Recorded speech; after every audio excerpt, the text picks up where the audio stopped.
দর্শক, আরএনবি নিউজে সবাইকে স্বাগতম। লালমনিরহাট থেকে যুক্ত হলাম আমি রোহিত সরকার রহমান। আপনাদেরকে জানিয়ে রাখি যে লালমনিরহাট জেলাতে যে কটি সংসদীয় আসন আছে সেই সংসদীয় আসন কটি কিন্তু ভোট গণনা ইতিমধ্যে শুরু হয়ে গেছে এবং আমি এই মুহূর্তে রয়েছি সাপটিবাড়ি ডিগ্রি কলেজে এবং সেখানেও কিন্তু ভোট গণনা চলমান রয়েছে। এবং আপনারা দেখতে পাচ্ছেন যে সাপটিবাড়ি যে ডিগ্রি কলেজ রয়েছে সেই ডিগ্রি কলেজের মেন গেটটি রয়েছে সেগুলো তালাবদ্ধ করা অবস্থায় রয়েছে। এবং কেননা সেখানে কিন্তু বিক্ষুব্ধ জনতা বা বিভিন্ন রাজনৈতিক দলের নেতাকর্মীরা কিন্তু সেখানে স্লোগান দিয়েছিল এবং বিশৃঙ্খলা চেষ্টা চালিয়ে গেছে। এবং কিছুক্ষণ আগে কিন্তু সেখানে আবার সেনাবাহিনী বিজিবি এসে কিন্তু টহল দিয়ে গেল এবং সেখানকার মানুষকে স্বজন করে গেল। এবং এটিও জানিয়ে রেখেছে লালমনিরহাট জেলার যে কয়টি আসন রয়েছে সেই কয়টি আসনে কিন্তু এখন পর্যন্ত কোনো বিশৃঙ্খলা ঘটনা ঘটেনি বা কোনো মারামারির ঘটনা ঘটেনি এবং সব পরিস্থিতি স্বাভাবিক অবস্থায় রয়েছে। এবং জনগণ যেটি বলছে যে আমরা ঈদের যেরকম আনন্দ করি সেই এরকম ভাবেই কিন্তু এবারের যে আমাদের ভোটটি রয়েছে সেই ভোটটি আমরা দিলাম। এবং সাধারণ মানুষ যদি বলছে আমরা 17 বছর পর এবার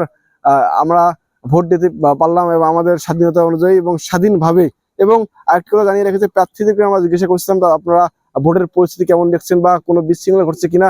প্রার্থীরাও বলেছে এবার ভোটের পরিস্থিতি এবং সুস্থ এবং স্বাভাবিকভাবে চলছে, তবে কোনো বিশৃঙ্খলা ঘটনা ঘটেনি। এবং তারা যেটি বলছে যে শেষ পর্যন্ত কি হয় সেটি দেখার অপেক্ষায় আমরা রয়েছি। এবং আমরা আরেকটি কথা জানিয়ে রাখি যে এই ভোট গ্রহণ কেন্দ্রে ভোট গণনার পরেই কিন্তু এটি আবার যাবে উপজেলা এবং উপজেলা থেকে যাবে জেলায়। তারপরেই কিন্তু লালমনিরহাটে যে 3টি সংসদীয় আসন রয়েছে সেই সংসদীয় আসনে কে কতটি ভোট পেল এবং কত ভোটে এগিয়ে রয়েছে এবং কে নির্বাচিত হলো সেটি দেখা যাবে। এবং আপনারা দেখতে পাচ্ছেন যে আনসার সদস্যরা এবং কিন্তু সেখানে ভোট গণনা কিন্তু ভেতরে যে রুমটি রয়েছে প্রিজাইডিং অফিসারের রুম, সেই রুমে ভোট গণনা হচ্ছে। এবং তার পাশে তারা কিন্তু আনসার এবং পুলিশরা কিন্তু পাহারা দিচ্ছে যাতে কোনো প্রকার বিশৃঙ্খলা না হয়, কোনো প্রকার অপ্রীতিকর ঘটনা সম্মুখীন মানুষ না হয়। দর্শক, এই ছিল লালমনিরহাটের বর্তমান ভোটের সর্বশেষ খবরাখবর। আমি রচিত রহমান, আরএনবি নিউজ, লালমনিরহাট।